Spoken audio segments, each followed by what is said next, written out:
Have you ever wondered what really goes on behind the grand palace walls of the British royal family? The opulent ceremonies, the jewels, the tradition, all of it paints a picture of stability, unity, and timeless prestige. But behind closed doors, away from the cameras and the carefully rehearsed royal smiles, lie stories that could rival any Shakespearean drama. Stories of betrayal, anger, whispered insults, and, according to one controversial book, even a fistfight that supposedly left a senior royal with a bloody nose. Welcome back to the channel, where we uncover the secrets, mysteries, and controversies the world can't stop talking about. If you're new here, don't forget to hit that subscribe button and turn on the notification bell, so you don't miss any of our deep dives into the hidden truths of history, royalty, and power. Now, let's begin. Imagine the year is 2013. The royal family is gathered, as they often do, in one of their sprawling estates. The air is heavy with tradition, but also with tension, because not everything in this family is as picture-perfect as the tabloids want us to believe. At the center of this gathering, two very different men.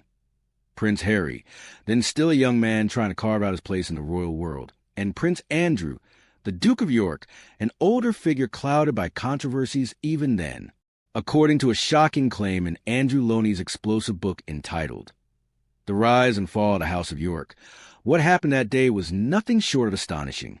Lownie writes that during a heated exchange, Prince Harry allegedly accused Andrew of being a coward, words that sliced through royal etiquette like a blade. And in that moment, tempers flared.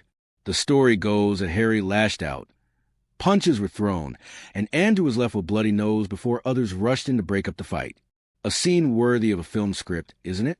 The young prince, brash and fearless, striking the queen's second son in a family feud that would echo for years.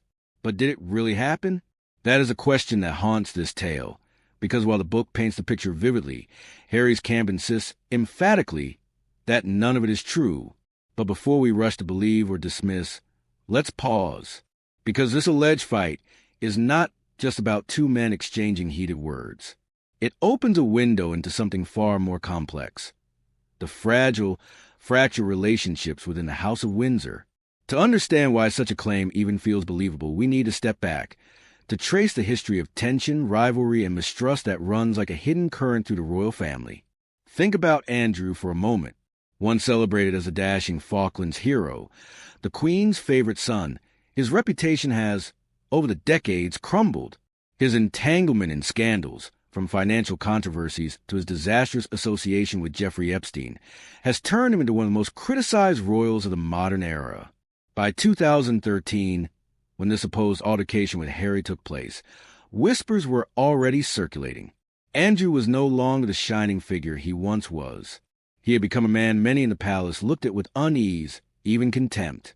And then there's Harry, the spare, the restless younger son of Prince Charles and Princess Diana, haunted by his mother's tragic death, pressured by the weight of his title, and often painted by the press as the rebel royal. By 2013, Harry was already known for his fiery temper, his military service, and his refusal to always play by the rules. Could these two combustible personalities have clashed in such a dramatic way? The book claims they did. That the words coward were enough to ignite fury, and that Harry, young, strong, and impassioned, got the better of Andrew. That image of the aging Duke clutching a bloody nose is both shocking and strangely symbolic. But here's where the narrative shifts, because Harry's representatives have publicly denied every detail. In a rare statement to People magazine, his spokesperson declared firmly, Prince Harry and Prince Andrew have never had a physical fight, nor did Prince Andrew ever make such comments about Meghan Markle. So who do we believe? An author claiming insider sources, or a prince who insists it never happened? This is where curiosity deepens, because when it comes to the royals, truth is often far murkier than fiction. But let's explore further, because the alleged fight is not the only claim tied to this web of family drama. According to the same book, Andrew supposedly told Harry that his marriage to Meghan Markle wouldn't last more than a month, a statement that, if true, cuts deep, not only insulting Meghan but also undermining Harry's choices and happiness.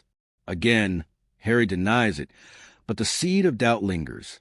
Could Andrew, known for his bluntness and arrogance, have said such a thing? And then there's William, the future king.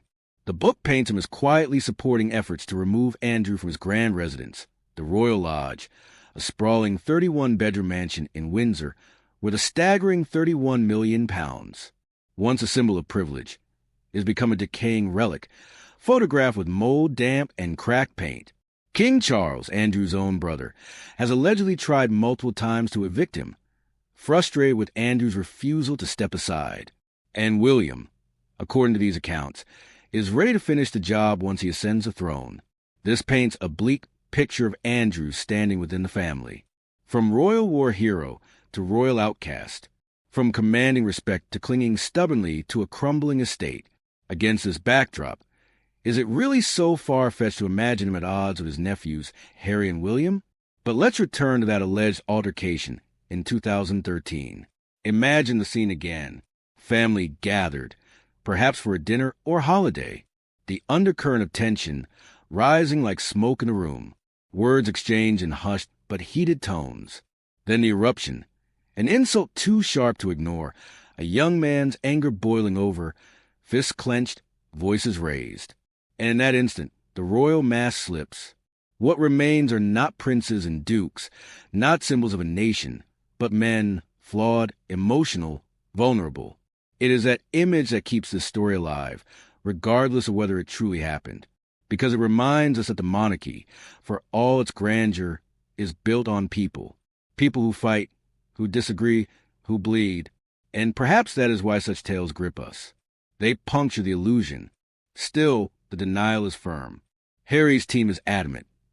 No fight, no bloody nose, no cruel prediction about his marriage. Which begs the question, why would such a story be told at all? Is it the embellishment of gossip, twisted into a dramatic anecdote? Is it a reflection of deeper truths, dressed up in fiction? Or is it, perhaps, a convenient way to frame the royal family as more fractured than it truly is? The truth may never be clear. But what is clear is this: the story has power to ignite debate, to feed speculation, to draw us into the labyrinth of royal intrigue. And that is why, whether fact or fabrication, it lingers in the public imagination. Yet, the story doesn't end here.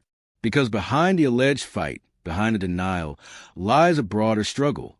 One that pits tradition against change, privilege against accountability, and family loyalty against personal freedom.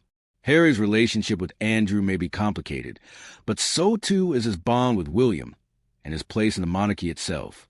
And as we peel back these layers, we uncover not just a feud, but a portrait of family and an institution on the brink of transformation. And this is where the plot thickens.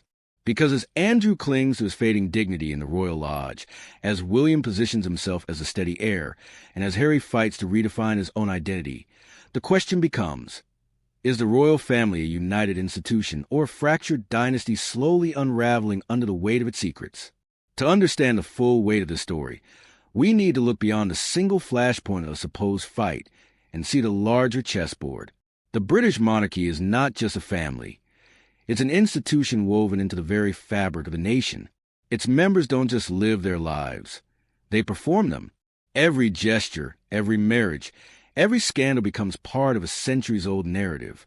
But what happens when the players within this narrative begin to fracture, when loyalty crumbles and grudges fester? That is the deeper question lurking beneath the claims of Andrew Lownie's book. Let's picture Andrew once more, retreating into his fortress of stone and cracked paint, the Royal Lodge. A mansion of 31 bedrooms that, on paper, should radiate majesty, yet in reality shows signs of neglect. Black mold creeping across the walls, paint peeling like forgotten promises, outbuildings decaying in silence. It is almost poetic, isn't it? The home of a disgraced duke, falling into the same disrepair as his reputation.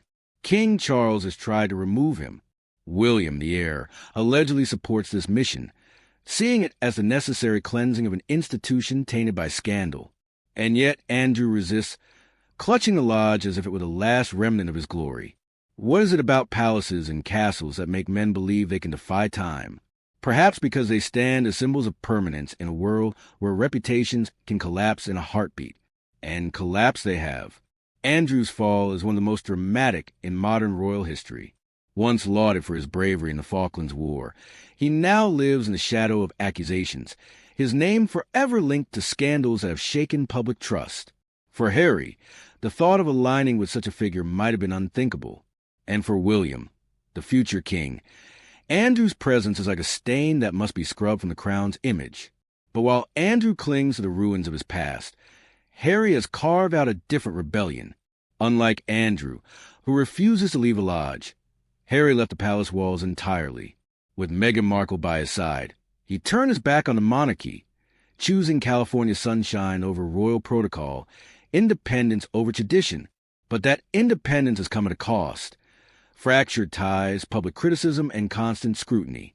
Here's where the tension deepens.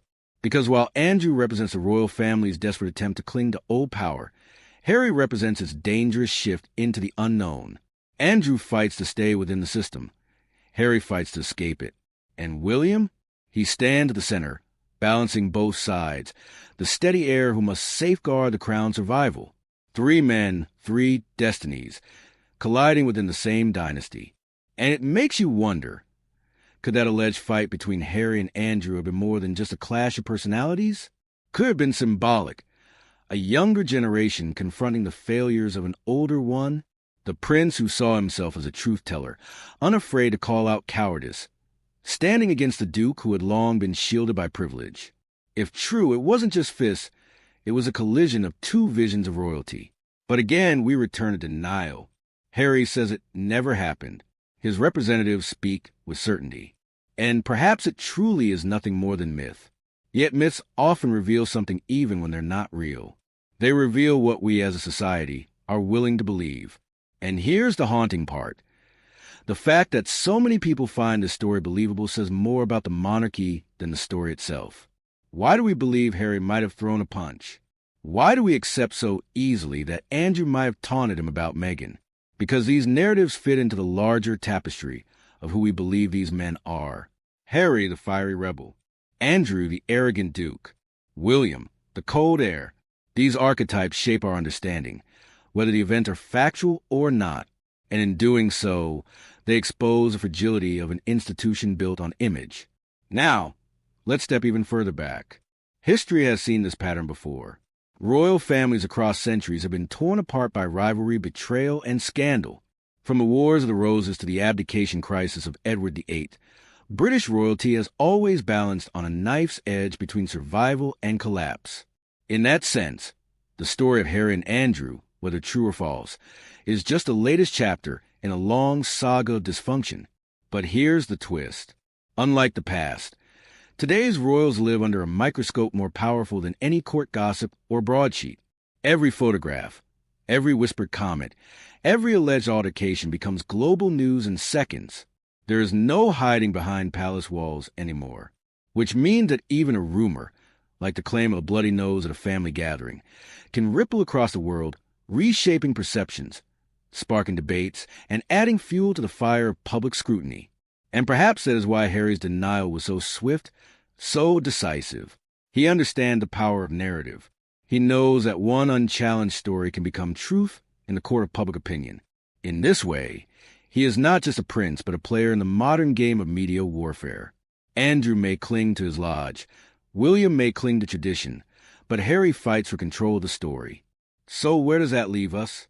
A family divided, a monarchy at war with itself, a public torn between fascination and disillusionment.